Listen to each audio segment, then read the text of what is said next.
स्वागत है आपका आपके YouTube चैनल लर्न विद चिराग में। आज की वीडियो में हम रियल नंबर्स के बारे में जानेंगे और दो ऐसी थ्योरम के बारे में डिस्कस करेंगे जो अक्सर आपके बोर्ड एग्जाम में पूछी जाती हैं। तो वीडियो को पूरा देखिए और अपने दोस्तों के साथ शेयर करें। अगर आपने अभी तक मेरे चैनल को सब्सक्राइब नहीं किया है तो चैनल को सब्सक्राइब करें और बेल आइकन को प्रेस करें, जिससे आने वाली वीडियो की नोटिफिकेशन आपको मिल सके। तो बिना किसी देरी के वीडियो की शुरुआत करते हैं। वीडियो में सबसे पहले बात करेंगे हम रियल नंबर्स की। रियल नंबर्स क्या होता है? A number which is either rational और irrational is called a real number. एक ऐसा नंबर जो रेशनल भी हो सकता है और इरेशनल भी हो सकता है, वो हम कहलाते हैं real number. Number that can be use to measure a continuous one dimensional quantity such as distance, duration etcetera. दूसरी डेफिनेशन में जो कहा गया है वो सेम ही चीज़ है। वो कह रहा है कि एक ऐसा नंबर जो चीज़ों को नापने के लिए, एक ऐसी क्वांटिटी को नापने के लिए, जैसे कि डिस्टेंस हो गई, ड्यूरेशन को हो गई, इनको नापने के लिए जिनका इस्तेमाल किया जाता है उनको हम रियल नंबर्स कहते हैं। एक डेफिनेशन और लिख रही है आपकी स्क्रीन पर, वो है any number that we can think of. एक ऐसा नंबर जो हम सोच सकते हैं, बस एक शर्त है कि वो कौन सा नंबर नहीं होना चाहिए, वो कॉम्प्लेक्स नंबर नहीं होना चाहिए। ये हमारा कहलाता है रियल नंबर। अब वीडियो में आगे बढ़ेंगे। अगला टॉपिक है हमारा रेशनल नंबर और इरेशनल नंबर। रेशनल नंबर क्या होते हैं? एक ऐसा नंबर, a number that can be written in the form of p upon q where q is not equal to 0। Rational number क्या होता है? एक ऐसा नंबर जो p अपॉन q की फॉर्म में होता है, लेकिन एक शर्त है कि जो q की वैल्यू है वो 0 नहीं होनी चाहिए। 0 के अलावा कुछ भी हो जाए वो हमारा रेशनल नंबर कहलाएगा। फॉर एग्जाम्पल 3 अपॉन 5, 2 माइनस के 1 अपॉन 4 एक्सेट्रा। अब आप कहोगे कि 3 के अपोन में भी कुछ है, -1 के अपोन में भी कुछ है, लेकिन 2 के अपोन में कुछ नहीं है, तो ये रेशनल नंबर कैसे होगा? हम किसी भी नंबर के अपोन में हम 1 मान सकते हैं, तो हर होल नंबर हमारा रेशनल नंबर हो सकता है। अब बात करेंगे इरेशनल नंबर की। That can not be written in the form of p upon q where q is not equal to 0। एक ऐसा नंबर जो p अपॉन q की फॉर्म में नहीं लिखा जा सकता, वहाँ पे भी q की वैल्यू 0 नहीं होनी चाहिए। अगर q की वैल्यू हमारी 0 हो जाएगी तो वो क्या हो जाएगा? वो नॉट डिफाइंड हो जाएगा।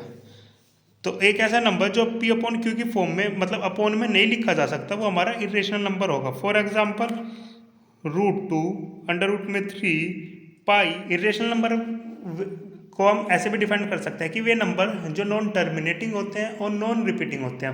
मतलब टर्मिनेटिंग का मतलब हो गया जिसका कोई एंड नहीं है, और रिपीटिंग का मतलब कि सेम डिजिट बार बार नहीं आएगी, तो वे नंबर भी हमारे इरेशनल नंबर कहलाते हैं। जिसका एग्जांपल आपको ये दिख रहा है 0.10110, मतलब ये नॉन टर्मिनेटिंग भी है और नॉन रिपीटिंग भी है यहाँ पे कोई। अब हम थ्योरम की बात करेंगे जो आपके पेपर के लिए मोस्ट इंपॉर्टेंट है। थ्योरम नंबर 1 है कि लेट p एक हमारा प्राइम नंबर है। प्राइम नंबर वे नंबर होते हैं जो खुद या तो 1 के टेबल में आते हैं या वे खुद के टेबल में आते हैं। लेट p एक हमारा प्राइम नंबर है और a क्या है? एक हमारा पॉजिटिव इंटीजर है। इंटीजर मतलब कोई भी हमारा पॉजिटिव नंबर है। तो अगर p हमारा a स्क्वायर को डिवाइड करेगा, थ्योरम है, अगर p हमारा a स्क्वायर को डिवाइड करेगा तो जो p है हमारा वो a को भी डिवाइड करेगा। अब थ्योरम नंबर 2 है हमारी कि √2 इज ए इरेशनल नंबर। हमें प्रूव करना है कि √2 एक इरेशनल नंबर है। यह आपकी थ्योरम मोस्ट इंपॉर्टेंट है और शायद ही कोई ऐसा एग्जाम होगा जिसमें ये क्वेश्चन ना आया हो। इसमें आपका √2 डिजिट चेंज हो सकती है। √2 की जगह आपकी √3 भी आ सकता है, √5 भी आ सकता है। सबका करने का तरीका सेम ही है।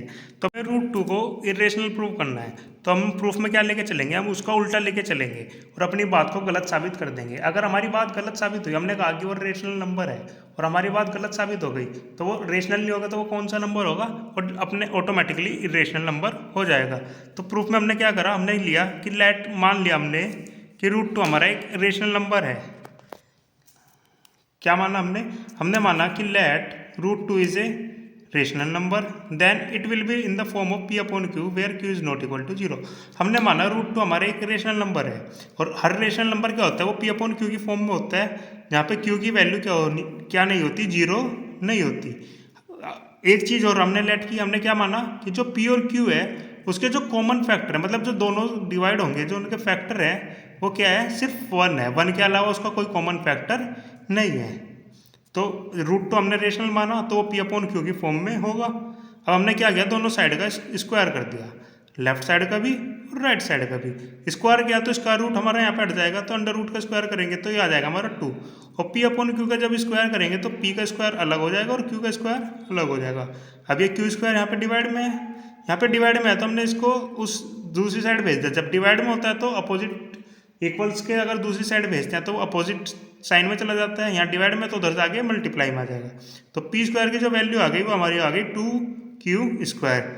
ये हमारी हो गई इक्वेशन नंबर फर्स्ट। अब आगे क्या किया हमने, अब देखो हमें पता है कि ये 2q स्क्वायर लिख रहा है, मतलब इसका मतलब क्या हुआ कि ये 2 से डिवाइड, ये 2 का मल्टीपल है तो मतलब 2 इसको डिवाइड कर सकता है। तो एज 2 डिवाइड्स 2q स्क्वायर, जैसे कि 2q स्क्वायर को डिवाइड कर सकता है तो 2q स्क्वायर को भी डिवाइड कर सकता है क्योंकि वो उसका मल्टीपल है। तो इस और 2 ऑल्सो डिवाइड पी स्क्वायर, और ये जो पी स्क्वायर है वो 2q स्क्वायर के इक्वल है तो वो पी स्क्वायर को भी डिवाइड करेगा।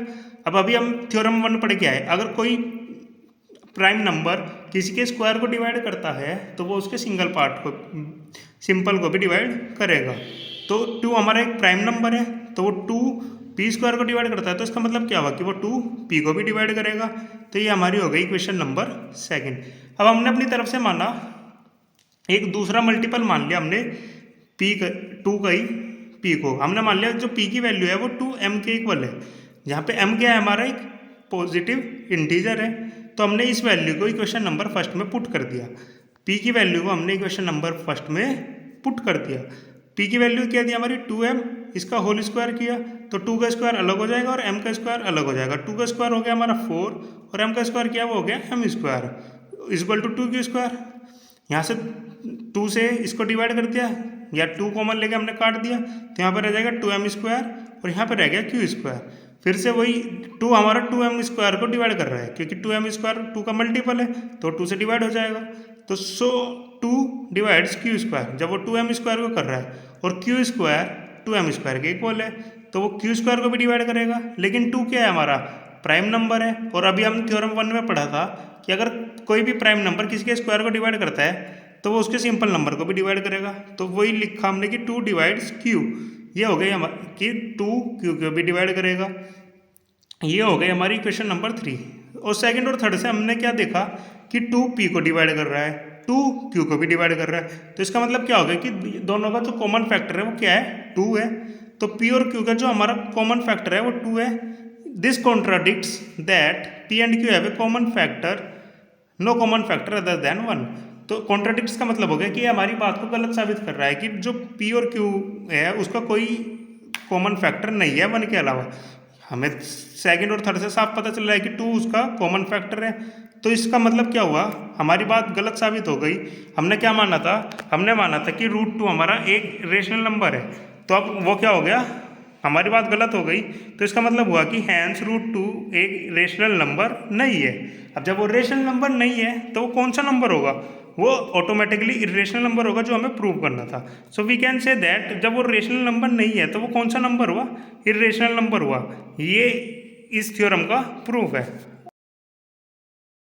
वीडियो को पूरा देखने के लिए आपका बहुत बहुत धन्यवाद। अगर आपको वीडियो पसंद आई है तो आप वीडियो को लाइक करें, शेयर करें।